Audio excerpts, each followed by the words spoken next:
వెన్నెల తోడు తీసుకొని గిన్నెల్లో మెతుకులు ఏరుకొని గన్నేరు పూతోటలో దాటుకుంటూ కదులుతున్నాయి. ఈ కవిత్వంలో పేదవాడి ఆకలి కనబడుతుంది. ఈ ముగ్గురు నేను చెప్పిన వాళ్ళు ఎవరు నేను ఇంకా ప్రత్యేకంగా చెప్పాల్సిన పని లేదు. సిద్ధాంత బలం ఆయనకు ఉంది అని చెప్పడానికి మాత్రమే నేను దీన్ని ఎగ్జాంపుల్గా తీసుకున్నాను. తన చెమటను మెతుకులు చేసి నలుగురి నోళ్లలో 4 మెతుకులు పెట్టేవాడు రైతు కాక ఏమవుతాడు అంటాడు శంకర్రావు. సిద్ధాంత బలం ఆయనకు ఎందుకు ఇంత బలంగా వచ్చిందని అతను ప్రగతిశీల ఉద్యమాల్లో లేదా మార్క్సిస్ట్ ఉద్యమాల్లో బలమైన నాయకుడు అయిండవచ్చు. సిద్ధాంత బలం రావడం వల్ల ఎంత గొప్ప కవిత్వం వస్తుందని చెప్పడానికి మాత్రమే నేను ఈ ఎగ్జాంపుల్స్ వాడుతూ ఉన్నాను. కరోనా సందర్భంలో చాలామంది అందరూ అంతరించిన పోయి అసలు ఈ సమాజం నుంచి మాయమైన పరిస్థితి చూశారు. సైన్స్ ఎంత గొప్పదో ఒక కవితలు చెప్తాడు ఆయన. మనుగడ కోసం జరిగే మహాయజ్ఞంలో ఆసుపత్రులే దేవాలయాలు, డాక్టర్లే దైవాంశ సంపూర్తులు, నర్సులు ఆశయాలే దేవతామూర్తులు అంటే. డార్విన్ థియరీ మీద అవగాహన లేకపోతే లేదా శాస్త్రీయ దృక్పథం లేకపోతే కవి ఇంతగా రాయడానికి అవకాశమే లేదు. అందుకే ఈ ఎగ్జాంపుల్స్ మీకు అర్థమై ఉంటాయి. అయితే ఫ్రాయిడ్ ఎందుకు అవసరమవుతాడనేది ఆయన చెప్పిన కవిత్వంలోనే చెప్తాను. నా హృదయం దానికే స్పందిస్తున్నది. నీ హృదయంలో ఏమున్నదో తెలియకపోవచ్చు, కానీ నీవు సంతోషపడ్డ ప్రతి క్షణం నా మనసు ఉప్పొంగుతుంది. నీవు బాధపడ్డప్పుడల్లా నా గుండె బద్దలవుతున్నట్లుంది. నీ ప్రతి కదలిక నా మదిలో సప్తస్వర సంగీతం ఆలపిస్తుంది అంటాడు. నేను చెప్పిన సిద్ధాంత బలము ఈ కాలంబడిలో కూడా ఉంది. కాబట్టి ఆయనని నాయకుడిగా పెట్టి నేను కవిగానే ఎక్కువగా ఇష్టపడతాను. చాలా ప్రతి పుస్తకాన్ని నాకు పంపిస్తాడు సోదరుడు. అయితే సాహిత్య సమాజం మీద, వర్తమాన సాహిత్య కొత్త తరం కవుల మీద నాది కంప్లైంట్. సాహిత్యంలో సాహిత్య కార్యకర్తగా కవిగా నన్ను ముందుకు తీసుకురావడంలో సాహితీ స్రవంతి రాష్ట్ర కార్యదర్శిగా పనిచేస్తున్న దివాకర్ గారే కర్త కర్మక్రియ. ఇది నా పుస్తకం మొదటి అక్షరాల్లో రాశాను. అన్ని 2 పుస్తకాల్లో కూడా. కారణం ఏంటంటే నేను ఉపన్యాసాలు ఇవ్వడం, సాహితీ స్రవంతి సభకి వెళ్ళేటప్పుడు కూర్చోవడం, వినడమే. కానీ ఒక సందర్భం వచ్చినప్పుడు మా జిల్లాలో ప్రముఖగా ఉన్న అలమేశ్వర్ చనిపోయినప్పుడు ఉద్వేగంగానే ఆయన చనిపోయిన రోజు అదే ఊర్లో ఎదురుగా కొంతమంది చదివినప్పుడు నేను చదివాను కవిత్వం. అది విన్న మా రామసూరి మాస్టారు మీరు రాయగలరు, రాయండి అని చెప్పారు. నేను రాయకపోతే మీ చేత రాయించే విధంగా దివాకర్ గారిని ఆయన ఒత్తిడి చేస్తే దివాకర్ గారు నాకు వెంటపడి నువ్వు రాయండి చూద్దాం అని మొదలెట్టి ఈరోజు రాయండి చూద్దాం కాదు రాయడి నీ బాధ్యత అనే దగ్గరికి తెచ్చారు. సో ఆ రకంగా సాహితీ స్రవంతి దివాకర్ గారు నా కవిగా నన్ను తీర్చిదిద్దడంలో కీలకమైన పాత్ర పోషించారు. ఇక స్ఫూర్తి అంటే నాకు స్టూడెంట్ లైఫ్ నుంచి తెలిసిన వాళ్ళు, తల్లిదండ్రుల తర్వాత బాగా తెలిసింది ఎవరైనా ఉన్నారని అంటే మా జిల్లాలో కానీ ఇక్కడ కానీ రాఘుల్ గారు, పుణ్యవతి గారు, శర్మ గారు, కృష్ణమూర్తి గారు ఇలాగ వరుస మా నాయకులుగా, వాళ్ళే నాయకులు, వాళ్ళే మా కుటుంబం అన్నింటి మమ్మల్ని పెంచి తీర్చిదిద్దారు. ఈ రోజు వరకు మేము ఆ బాటలో నడుస్తున్నామంటే కారణం వాళ్ళు ఇచ్చిన ధైర్యం, వాళ్ళు ఇచ్చిన సిద్ధాంతం, వాళ్ళు చెప్పిన ఇందాక కంగారు మోహన్ గారు చెప్పినటువంటి ఆ సిద్ధాంత విషయాలన్నీ మాకు ఇంకింపజేశారు, ఇంకా చేస్తున్నారు. అంటే వాళ్ళ స్ఫూర్తితోనే ముందుకెళ్తున్నాం. చివరిగా నేను చెప్పేది ఏంటంటే మన గడ్డ తెలుగు గడ్డే కాదు, సాహిత్యవేత్తలకి అడ్డాగా ఉత్తరాంధ్ర ఉంది. అది మొదటి నుంచి ఉంది. అది గురజాడ నుంచి మొదలెడితే ఈ రోజు వరకు కూడా. నిన్న మొన్న చనిపోయిన యజ్ఞం కారామేశ్వర్ కానీ ఇప్పుడు ఆధునిక కవులుగా ముందున్నటువంటి అట్టాడ గంటాడు కానీ అనేక మంది ఉన్నారు. కాబట్టి ఈ సాహిత్య వారసత్వాన్ని కొనసాగించాలి అంటే ఒక మాటలో చెప్పాలంటే ఉత్తరాంధ్ర సాహిత్య ఊటబావిలో ఊరుతున్న ప్రతి నీటి చుక్క కూడా విలువైందే. ఆ నీటి బిందువుగా నేను ఉండాలని చెప్పేసి ఈరోజు ఈ సాహిత్యాన్ని కొనసాగిస్తున్నాను. అది కష్టజీవులకి, కార్మికులకి అంకితమై నడవాలి తప్ప ఏదో ఊసిపోక రాసే కవిగా, కవిత్వంగా ఉండకూడదు. అయితే అంత మాత్రాన అక్కడక్కడ ఇందాక స్టిగ్మా ఫ్రైడ్ గురించి చెప్పినప్పుడు రాసిన కవితలు, ఆ కవిత రాసినప్పుడు కూడా నేను దివాకర్ గారికి చెప్పాను. నేను రాసిన ప్రతిదీ ముందు ఆయనకు పంపిస్తాను, ఆయన అభిప్రాయం అడుగుతాను. అది కవిత్వమే పంపించింది అన్నారు. కానీ జనరల్గా రాయడానికి మొహమాట పడుతున్నాడు. అటువంటి కవిత్వం రాయడం ఏంటి అనే ఫీలింగ్ కొన్ని కనిపిస్తుంది. బట్ ఏవైనప్పటికీ ఆ రకంగా శ్రామిక జనానికి ఉద్యమానికి ఉపయోగపడే విధంగా ఒక ఉత్తరాంధ్ర సాహిత్య నీటి బావిలో నేను ఒక చుక్కగా మిగలాలని చెప్పేసి మిగులుతానని చెప్పేసి ఆశిస్తూ ఈ సాహిత్యాన్ని కవిత్వాన్ని ముందుకు తీసుకెళ్లే ప్రయత్నం చేయాలని చెప్పేసి చేస్తానని చెప్పేసి నన్ను వెంటుండి ముందుండి నడిపిస్తున్న శర్మ గారు, దివాకర్ గారు, మా నాయకత్వం, అలాగే సాహితీ శ్రావంతి, వాటికి ప్రత్యేకమైన అభినందనలు తెలియజేస్తూ భవిష్యత్తుని కొనసాగిస్తున్నానని మీ అందరూ అభినందించాలని చెప్పేసి కోరుతాను. Thank you. శంకర్రావు గారికి మనందరి తరఫున కర్తాలతో హృదయపూర్వక ధన్యవాదాలు తెలియజేస్తున్నా కోరుకుంటూ ఆయన మురళీకృష్ణ మొదటిగా నాకు ఈ కవిత్వాన్ని చేతిలో పెట్టి దీని గురించి మీరు మాట్లాడాలి, విజయనగరంలో సమావేశం ఉంటుంది అని నాకు చెప్తే అంతకు ముందే లండన్ సాంబమూర్తి 4 రెక్కల పెట్టె గురించి విజయనగరంలో మాట్లాడినటువంటి కాస్త ధైర్యంతో ఒప్పుకున్నాను. తర్వాత నాకు మొన్న తెలిసింది విశాఖపట్నంలో దీని తరగతి పుస్తకం వచ్చి సభ ఉందని. ఈ కార్యక్రమం ద్వారా విశాఖపట్నం సాహితీ స్రవంతి వారిని కూడా కలవడం చాలా ఆనందంగా భావిస్తూ ఈ పుస్తకం కాలం ఒడిలో అనేటువంటి కవిత్వం నాకు ఈ పుస్తకాన్ని చేతిలో పెడుతూ పాయల మురళీ కృష్ణ చెప్పినటువంటి మాటల్ని దృష్టిలో ఉంచుకొని కొన్ని పరిమితులను పెట్టుకుని మాత్రమే ఈ కవిత్వాన్ని గురించి పరిచయం చేసేటువంటి ప్రయత్నం చేస్తాను. ఇది నా దృష్టిలో ఈ కవిత్వంలో ఉన్నటువంటి ఏమేమి విషయాలు నన్ను ఆకర్షించాయి, వాటిలో ఉన్నటువంటి గొప్పతనం ఏంటో వివరించేటువంటి ప్రయత్నం చేస్తాను. ఈ కాలమొడిలో అనేటువంటి కవిత్వంలో మొట్టమొదటి కవిత ఏం చేస్తుంది, ఈ కవిత మొత్తం చదవాలని అనుకున్నా. చదువుతాను, ఈ ఒక్క కవిత మొత్తం చదువుతాను. చందమామని అందంగా చూపుతుంది, కర్మభూమిలో కంటిపాప అవుతుంది, ప్రకృతి ఒడిలో పరవశించే పాట అవుతుంది, పాటకు పదాలు అల్లి ప్రేమను ప్రయాణ సాగరంలో ముంచుతుంది. ఇది ఒక స్టాంజా. ఈ స్టాంజాలో కవిత్వం మనకి భావుకతని అందిస్తుంది. రెండో స్టాంజాలోకి వెళ్తే కవిత ఏం చేస్తుంది, కన్నీళ్ల వెనుకున్న కథని చెబుతుంది, కథను తేనెలూరే జలపాతంలో నడిపిస్తుంది, బడుగు బతుకుల చెంత వాన చినుకై వాడిన పూలకి బతుకునిస్తుంది. ఈ స్టాంజాలో కవిత వర్గ దృష్టిని చూపిస్తుంది. కవిత ఏం చేస్తుంది, వెన్నలాంటి మనుషుల్ని గన్నుల్లా మార్చుతుంది, చెమట చుక్కల్ని ఒకటి చేసి ప్రతిఘటనకి పురుగొల్పుతుంది. ఈ స్టాంజా సామాజిక బాధ్యతను తెలియజేస్తుంది. కవిత ఏం చేస్తుంది, శ్రమజీవికి సంజీవి అవుతుంది, దోపిడీ దుర్భేద్యాన్ని కూల్చే శక్తినిస్తుంది, చీకటిని చీల్చే వెలుగవుతుంది, చరిత్రకు నిలువెత్తు సాక్ష్యం అవుతుంది. ఈ స్టాంజా శ్రామిక పక్షపాతాన్ని సూచిస్తుంది. కవిత ఏం చేస్తుంది, మదమెక్కిన మతోన్మాదులు చెదబట్టిన కులం గోడలు కూలదోసే నిప్పుకనికవుతుంది, భాషా భేదాల్ని చెరిపేసి సమానత్వ పరిమళాల్ని వెదజల్లుతుంది.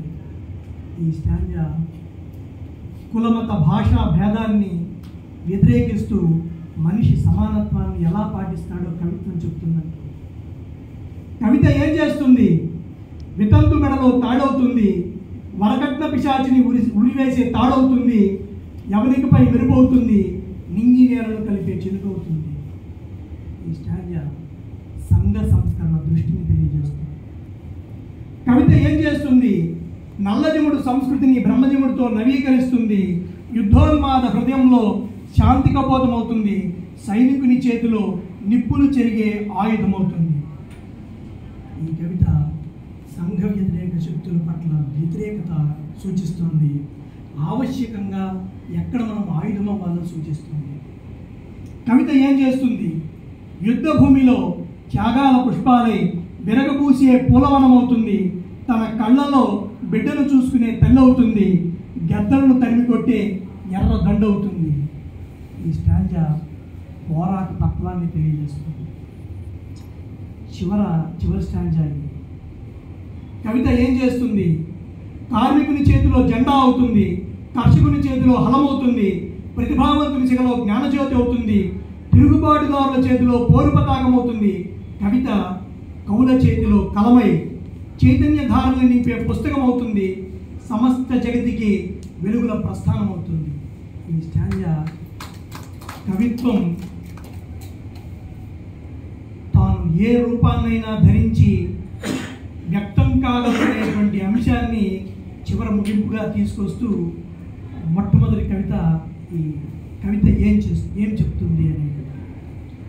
అలాగే కాలంబొడిలో అనేటువంటి ఒక కవితలో ప్రకృతి సిద్ధంగా ఎప్పటి వరకు మనిషి ఎన్ని రకాలైనటువంటి రోగాలను తట్టుకొని నిలబడి జీవిస్తున్నాడో, ఈ మనిషి సృష్టించినటువంటి కృత్రిమమైనటువంటి రోగాలను ఎదుర్కొంటూ ఇప్పుడు ఎలా నిలబడుతున్నాడు, కరోనాని దృష్టిలో పెట్టుకుని రాసినటువంటి కవిత కాలంబొడిలో. ప్రకృతిలో మనిషి ఆదిమ మానవ కాలం నుంచి పోరాటం సాగిస్తూనే ఉన్నాడు. ప్రతి విషయంలోని అన్నింటికీ ఏదో ఒక పరిష్కారాన్ని కనిపెడుతూనే ఉన్నాడు. కానీ మనిషి తనకు తానే ఒక సమస్యను సృష్టించుకుని దాని నుంచి బయటపడడానికి ఎంత తపన పడ్డాడు అన్నది మనందరం చూసాం, అనుభవించాం. దాన్ని ఈ కాలంబొడిలో కవితలో మనకు చెప్తారు. అయితే ఎందుకు ఇది జరిగింది, ఎందుకు మనిషియే పొట్టన పెట్టుకునేటువంటి పరిస్థితి వచ్చింది అని అంటే దానికి చెప్తాడు. ఇప్పుడు పెట్టుబడి కోరల్లో చిక్కి గిలగిల నలుగుతుంటే వైరస్ ఒక ఆట ఆడుకుంటోంది మరణాన్ని చూపించి. పెట్టుబడి కోరల్లో చిక్కుకున్నాం. ఇప్పుడు డబ్బులు సంపాదించాలి, మనుషుల్ని చంపైనా సరే డబ్బుల్ని సంపాదించాలనేటువంటి కొంతమంది వ్యక్తుల స్వార్థానికి ఇలాగా మానవ జాతి మనుగడ ప్రశ్నార్థమైనటువంటి స్థితి వచ్చింది అని ఈ కాలంబొడిలో అనేటువంటి శీర్షికలో చెప్పినటువంటి ఈ కవిత శీర్షికతో ఉన్నటువంటి పుస్తకం కాలంబొడిలో అందులో చెప్తారు. ఇక సమయం తక్కువ ఇచ్చారు కాబట్టి కొన్ని విడిచిపెడతాను. ఊపిరాడట్లేదు అని ఒక కవిత, ఇది కూడా మొత్తంగా చదవాల్సిన కవిత. వాడి మోకాలి కింద నలిగిన నల్ల కంఠాలకు ఊపిరాడట్లేదు. ఇది ఫ్లాయిడ్ అనేటువంటి ఒక నల్లజాతి యువకుడిని పోలీసు వాళ్ళు అతని మెడ మీద మోకాలు పెట్టి చంపేసిన సందర్భాన్ని తెలియజేస్తుంది. మాట్లాడడానికి ప్రిపేర్ అయి ఉన్నాను, అది జరగదు కనుక స్థూలంగా కొన్ని విషయాలు చెప్పి, నా ముందు ఇద్దరు వక్తలు అదే పుస్తకాన్ని గురించి మాట్లాడారు కూడా. అంచేత నేను కొన్ని ఉటంకించాల్సినవి కూడా నాకు తగ్గినాయి. సరే, ఇప్పుడు వస్తే ఈరోజు సందర్భం నూనెల శ్రీనివాసరావు గారి గురించి నాకు పెద్దగా తెలియదు, పరిచయం అయితే ఉంది. విజయనగరంలో ఒకసారి దివాకర్ గారి ఇంట్లో మేమంతా కలిసాము. ఉత్తరాంధ్ర కవులు రచయితలందరం కలవాలనుకునే దివాకర్ గారు ఒక కార్యక్రమాన్ని చేపడితే అందులో మొట్టమొదటిసారి శ్రీనివాసరావు గారిని కలవడం అయింది. తర్వాత వైజాగ్లో కూడా ఒక 2 సందర్భాల్లో రోడ్డు మీద కలుసుకున్నాం. జస్ట్ ఏం రాస్తున్నారు, ఎలా ఉన్నారు, ఇట్లా ఈ చిన్న పరిచయమే తప్ప పెద్దగా మాట్లాడింది ఏం లేదు. సో వారిని ఒకసారి ఈ సందర్భంగా మళ్ళీ మనసు గుర్తు చేసుకుంటూ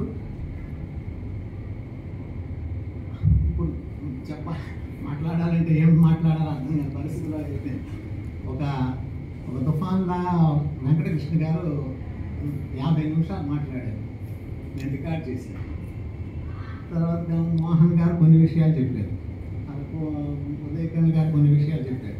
కనుక ఇప్పుడు వీటన్నింటి మీద మనం డిస్కస్ చేసే అవకాశం లేదు. కానీ కొన్ని విషయాల్ని ముఖ్యంగా ఈ పుస్తకాన్ని గురించి 2 మాటలు మాట్లాడాలి. నేను ఉపన్యాసకుడిని కాదు, కానీ ఎందుకు వచ్చాను అంటే సుమతి శతకారుడు ధైర్యం ఇచ్చాడు, వినదగిన ఎవరు చెప్పినా అన్నాడు. అంటే ఎవరైనా చెప్పవచ్చు కదా, అది ఎవరు చెప్పినా వినొచ్చు అంటే నేను ఎవరైనా చెప్పొచ్చు అన్న ఉద్దేశాన్ని నేను అన్వయించుకొని నేను ఈ వేదిక మీదకి వచ్చాను. ఏం చెప్పాలి చెప్పేటప్పుడు, చదువుది ఎంత కలిగిన రసజ్ఞత ఇంచుక చాలకున్న ఆ చదువు నిరర్థకంబు గుణ సంయుతులెవ్వరు మెచ్చరచ్చటన్ పదునుగా మంచి కూర నలపాకము చేసినదైనా అందు ఇంపొదగడు ఉప్పు లేక రుచి పుట్టగా నేర్చునటయ్య భాస్కరా. మనం చదువుతాం, అనేక పుస్తకాలు చదువుతాం. ఆ చదివిన దాంట్లో మనం ఏమిటి గ్రహించాలి, ఏమిటి గ్రహిస్తున్నాం అంటే ఈ పద్యంలో రసజ్ఞత అని ఒక మాట పాడాడు. ఆ రసజ్ఞత ఇందాక వెంకటకృష్ణ గారు అన్నాడు, మనం ఒక పుస్తకం చదివినప్పుడు, ఒక పాఠకుడిని చదివినప్పుడు, ఒక పాఠకుడిగా చదువుతున్నప్పుడు మన అంతరాంతరాల్లో ఎక్కడో అది టచ్ అవ్వాలి. మనసులో ఏనాటి ఒక అనుభవం మన జ్ఞాపకంలోకి రావాలి. అలా రాగలిగితే ఆ కవి సక్సెస్ అయినట్టే లెక్క. అలా చేయగలిగితేనే కవిత్వం దాని ఉనికిని నిలబెట్టుకుంటుంది, మనల్ని ఉత్తేజపరుస్తుంది. కనుక ఆ రసజ్ఞత అనేది కవిత్వానికి చాలా అవసరం. దాన్ని రసజ్ఞత అని పాలస్టీన్ కవులు అన్నారు. మనం ఒక అనుభూతి అనండి, ఏదైనా అనండి, అది ముఖ్యం, కవిత్వానికి ఉండాల్సింది. ఈలో చెప్తూ ఉంటే ఇలాగ ఆలోచించినప్పుడు ఈ పుస్తకం చాలా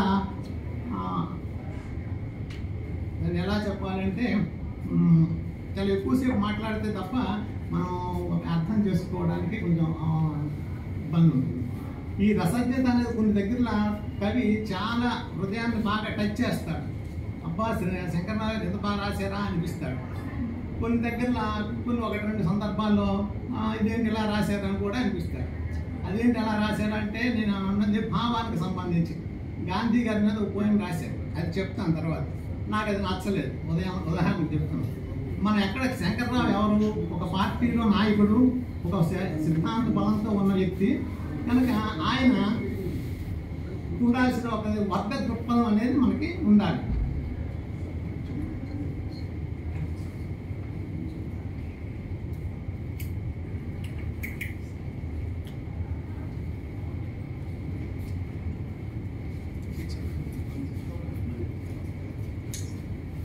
ఆ వర్గ దృష్టి లేకపోతే మన కవిత్వం ఎంత గొప్పగా ఉన్నా కానీ దాన్ని నెరవేర్చాల్సిన ప్రయోజనం అది నెరవేర్చలేదు. గాంధీ గారి పోయం ఈయన రాసిన దగ్గర శాంతి సమైక్యత సామరస్యం చరకా పట్టిన చైతన్యవేత్త గాంధీజీ, జనం గుండెల్లో జాతీయ జెండా అయి నాటికి నేటికి జాతి మొత్తం మహాత్ముడే. ఈ విషయం ఎందుకు చెప్తున్నా అంటే ఈ ఒక్క విషయమే నాకు నచ్చలేదు ఇందులో, నాకు నేను చెప్పేస్తాను ముందుగా. అంతా సమైక్యము సమైక్యత ఉంటే మనకు అంత బాగానే ఉంటే మరి మనకు పనే ఉంది. మనకి కావాల్సింది అంతసేపు మనకు దృష్టి కావాలి. అందరూ సమానంగా ఉంటారా, ఉండగలరా? ఆ మధ్య ఎప్పుడు బస్సుగా ఒక కవి వచ్చిన పోయని చెప్పాడు, కాళ్ళు తడవకుండా మహాసముద్రాలను దాటిన మేధావైనా కళ్ళు తడవకుండా జీవితాన్ని దాటలేడు అని. అంటే చూడడానికి వినడానికి బాగుంది, చాలా పొయిటిక్గా ఉంది, కానీ మరి ఇది నిజమేనా అంటే మనకి ఆ దృష్టి లేకపోతే మనం అదే ఆ భ్రమలో ఉంటాం. వర్గ దృష్టి అనేది లేదు, అందరికీ ఎవరి కష్టాలు వాళ్ళవే. ఇప్పుడు ఆ పోయం చెప్పింది ఏంటి, ఎంతటి వాడైనా కళ్ళు తడవకుండా జీవితాన్ని దాటలేడు. కాబట్టి 2000 కోట్లు పెట్టి పెళ్లి చేసిన అంబానీ అయినా కళ్ళు తడవకుండా జీవితాన్ని దాటలేడు, మనము దాటలేము. మరి వాళ్ళకి మనకి తేడా ఏముంది? సో ఈ యూనివర్సల్ ఇది అనేది చాలా ప్రమాదం. అందుకని మనకు ఉండాల్సింది ఎప్పుడు కూడా వర్గ దృక్పథం ఖచ్చితంగా ఉండి తీరాలి. వర్గ దృష్టి ఈ సమాజం 2 వర్గాలతో నిర్మితమై ఉన్నది అనే విషయాన్ని మనం మర్చిపోతే మిగతా విషయాలన్నీ కొంచెం మనం తప్పుడు అడుగు వేసే అవకాశం ఉంది. సో నేను ఒక్క విషయం అది నాకు ఎందుకో కొంచెం నచ్చలేదు కాబట్టి ముందు చెప్పేసాను ఒకే విషయం. ఇకపోతే సహజంగా కొన్ని పోయిమ్స్ చెప్పారు అందరూ మిగతా వాళ్ళు. ఇందులో కొన్ని నిర్మాణంగా ఈ శిల్పము దీని మీద పెద్ద చర్చ, అది మళ్ళీ మోహన్ గారు రేకెత్తారు. కానీ పోయంకి శిల్పం ఉండాలి, శిల్పం ఉంటేనే అది బలంగా ఉంటుంది. బాణమైనా వాడిగా ఉంటేనే అది బాగా పుచ్చుకుంటుంది అన్నది మనకు తెలిసిన విషయమే. అయితే దాని బాణాన్ని చెప్పుకుంటూ కూర్చుంటే దానివల్ల ఉపయోగం ఉండదు. విషయానికి ఎప్పుడూ ప్రాధాన్యత ఉండాలి. కమ్యూనిస్ట్ అయిన రచయితకి ఖచ్చితంగా విషయ ప్రాధాన్యత ఖచ్చితంగా ఉండాలి. ఆ విషయం గమనించినప్పుడు ఈ పుస్తకం నిండా చాలా అద్భుతంగా సమకాలీన సమాజంలో మనం రచయితకు ఉండాల్సిన దృష్టి ఏమిటి, రచయిత ఎట్లా